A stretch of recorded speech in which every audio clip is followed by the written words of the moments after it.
What's up, everybody? Let's talk Jets radio. Happy Tuesday. What a wild morning. Lots of rumors going on. First, talking about Derek Carr with his visit over the weekend with the Jets, and then a whole bunch of juicy stuff with Aaron Rodgers. All of this coming from the Boomer and Geo show. I woke up to a whole bunch of different DMs and notifications. And I'll start with Derek Carr and his visit.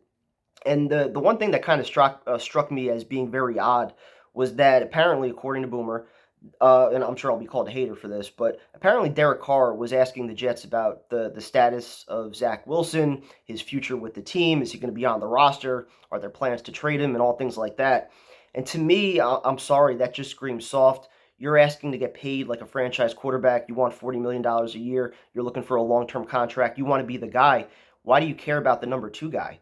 Why do you care about whether it's the fans or the media, whoever might turn on you if things don't go well, in the first year or whatever? Clearly, his mind is thinking about that to some degree if he's worried about, whether or not Zach Wilson's on the roster. So for me, that's red flag number one.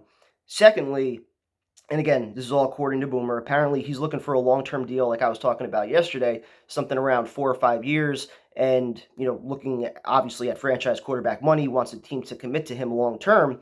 Whereas the Jets, they want to keep Zach Wilson. And again, according to Boomer, the Jets want to keep Zach Wilson, whether we want to or not. The Jets do not plan on getting rid of him. They see him as a talented young quarterback who simply, you know, needs to mature, he needs to grow up, he needs to learn how to be a professional and things like that. So the Jets aren't planning on getting rid of Zach. So ideally, they're looking for a quarterback that could be signed for 2 or 3 years.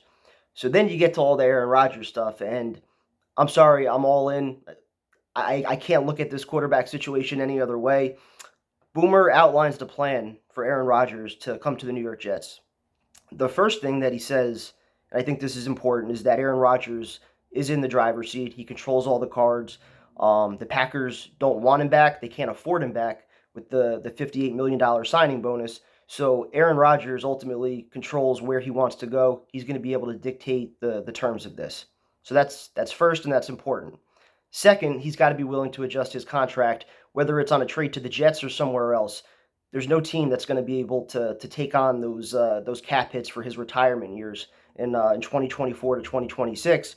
So whoever he gets traded to, he's going to have to do some kind of restructure. Boomer even hinted at possibly giving back money over the next year or two, where it would allow the team to spend more money around him and give him a chance at another Super Bowl. I don't know if he'd be willing to do that as far as giving back money, but certainly deferring money into future years. The Jets have plenty of it beyond this year, so you could see something like that happening. And then the third part, and to me, this is awesome. And again, it's all just rumors. It's all just speculation and talk. But Boomer did say, he talked with 3 different people before the show. And, he was asked, like, does he want to become a New York Jet? And he said, I now believe he does. Whereas maybe a month ago, a few weeks ago, not so sure. I now believe he's willing to come to the New York Jets.